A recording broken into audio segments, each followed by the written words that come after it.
इनेलो की तरफ से 25 सितंबर को रोहतक की धरती पर एक बड़ी रैली का ऐलान किया गया और उस रैली को लेकर सियासी गहमागहमी बढ़ने लगी है। गहमागहमी दिख रही है। भूपेंद्र सिंह हुड्डा का गढ़ माना जाता है रोहतक, और उसी रोहतक में इनेलो अपना शक्ति प्रदर्शन करने जा रही है। ताऊ देवीलाल की जयंती पर इनेलो की रैली हो रही है और इस रैली में पार्टी ने अपने समर्थकों के साथ सियासी संदेश दिया है कि वो कांग्रेस को उसके घर में चुनौती देने से पीछे नहीं हटेगी।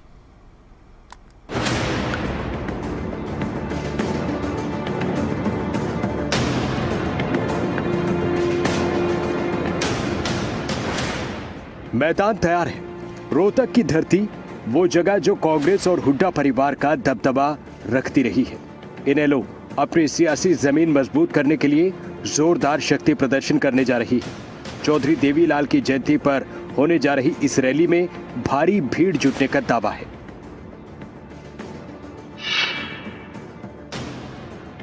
इनेलो द्वारा कल यहाँ पर एक बड़ी रैली का आयोजन किया जाना है और ये सम्मान दिवस के रूप में ये रैली रखी गई है। स्वर्गीय चौधरी देवीलाल को जो है नमन करने के लिए लाखों लोग यहाँ पहुँचेंगे, ऐसा दावा इंडियन नेशनल लोकदल की तरफ से किया गया है।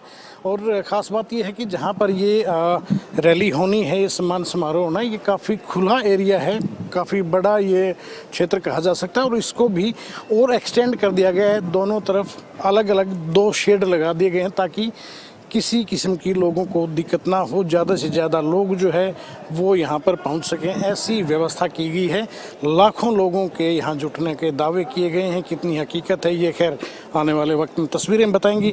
एक चीज़ खास बात ये भी है कि इस तरह से गद्दे जो है यहाँ पर लगाए गए हैं। जो है मुख्य मंच रहेगा, जो सामने तस्वीरों में आपको नज़र आ रहा है, ये मुख्य VIP मंच रहने वाला है। इसके अलावा 2 मंच और भी रहेंगे, एक कलाकारों के लिए और एक मंच रहेगा जो अदर जो लीडर्स हैं, दूसरी पंक्ति के जो नेता कहे जाएंगे उनके लिए, गणमान्य व्यक्ति हैं उनके लिए एक मंच रहेगा। इस तरह रोहतक दशकों से कांग्रेस और हुड्डा परिवार का सियासी गढ़ रहा है।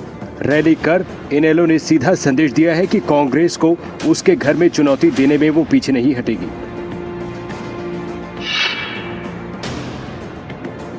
कांग्रेस बार बार टारगेट कर रही है इस मामले को लेकर कि रोहतक ही क्यों? कांग्रेस में कौन कर रहा है? भूपेंद्र सिंह हुड्डा। क्यों घबराहट है उनको?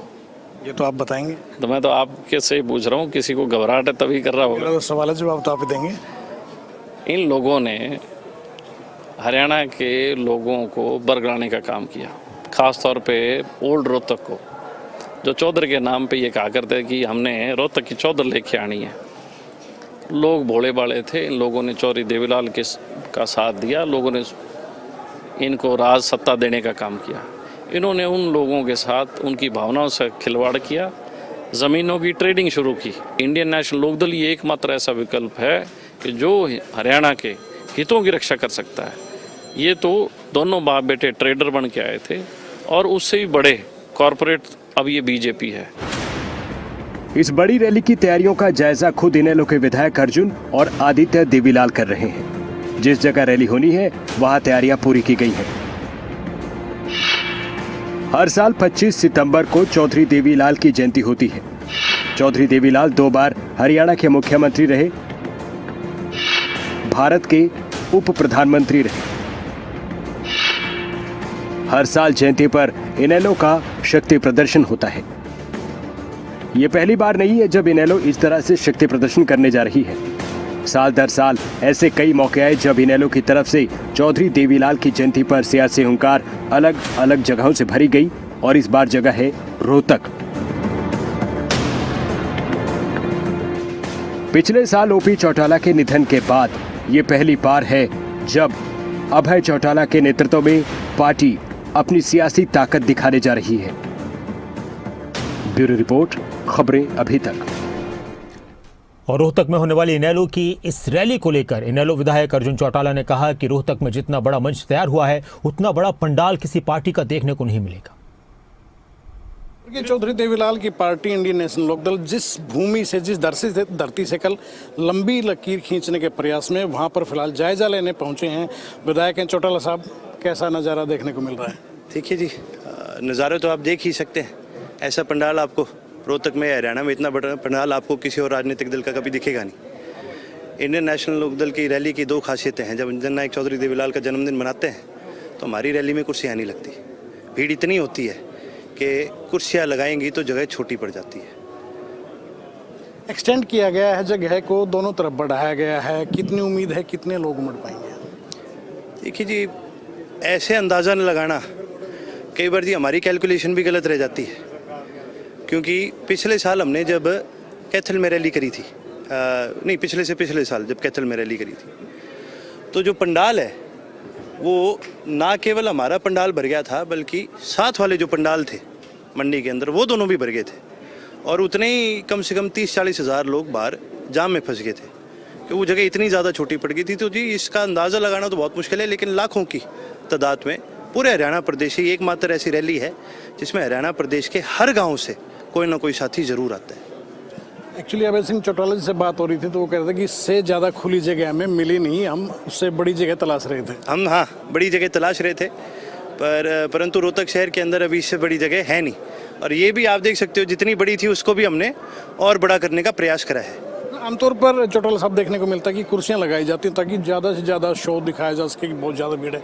आपके यहाँ कुर्सियाँ नहीं हैं, गद्दे हैं। वो इसलिए क्योंकि जो लोग कुर्सी लगा करके कम में ज़्यादा भीड़ दिखाते हैं, हमें उसका हम इन चक्रों में पड़ते नहीं हैं। हम यहाँ पर हमारे कार्यकर्ता से मिलने आते हैं। एक तरह से ये हमारे कार्यकर्ता के लिए एक रैली नहीं है, इसको कहा जाता है कि भी ये रैली नहीं रैला है, जननायक चौधरी देवीलाल का मेला है, ये हमारे कार्यकर्ताओं का मेला है। और इसके अंदर जी अगर हम कुर्सियाँ लगा देंगे तो जैसे कि मैंने आपको बताया कि जी भीड़ पूरी आ नहीं पाएगी। रोहतक का चयन किया गया है, एक पॉलिटिकल लिहाज से देखा जाए बड़ा मैसेज होता है, इसको लेकर कांग्रेस लगातार सवाल उठा रही है। भाई मेरे को समझ में नहीं आ रहा कांग्रेस वालों की इतनी ज़्यादा तकलीफ किस बात की है। भाई मेरे को सबसे बड़ी हैरानी पता है किस बात की है। भाई कांग्रेस बहुत बड़ा राजनीतिक दल है, चीफ ऑपोजिशन पार्टी है। अरे हम तो लोकदल के 2 ही विधायक हैं, ज़्यादा तो नहीं है। सिर्फ 2 विधायकों की पार्टी से हुड्डा साहब इतना ज़्यादा क्यों चिंगर रहे हैं, मेरे तो इस बात की समझ नहीं है। बार बार पूछ रहे हैं भी क्या कहने आए हो, क्या कहने। अरे हुड्डा साहब हमारी कोई आपसे दुश्मनी थोड़ी है, हमारी दुश्मनी तो बीजेपी से है। यदि हम बीजेपी के खिलाफ एक लड़ाई लड़ने का काम करते हैं जहाँ पर आप कहीं ना कहीं फेल होगे। हरियाणा के लोगों ने एक तरह से आपके सर पर ताज पहना दिया था, अब वो ताज आपसे गिर गया या आपने उतार के किसी और के पहना दिया, मैं क्या कह सकूं। लेकिन कहीं ना कहीं आप फेल हो गए। आज हम उस लड़ाई को लड़ने का काम कर रहे हैं। हरियाणा की जनता की उम्मीद है कि भाई बीजेपी हारनी चाहिए, तो फिर आपको इस बात की इतनी क्यों तकलीफ है। और अगर आप हमें एक छोटी पार्टी मानते हैं तो क्यों एक के कार्यकर्ता को फ़ोन करके बोल रहे हो कि भैया जाना ही है तो बीजेपी में चले जाओ, लोकदल में ना आ जाइयो। ये क्या कहना चाह रहे हैं हुड्डा साहब, मेरे तो समझ से बाहर है। शुक्रिया। तो ये जो चौटाला साहब थे बड़े तफसील से अपनी बात रखी और कहीं न कहीं उन सवालों का जवाब भी दिया है जो कांग्रेस की तरफ से उठाए जा रहे हैं। वीडियो जर्नलिस्ट कमलजीत के साथ देवेंद्र दांगी, रोहतक।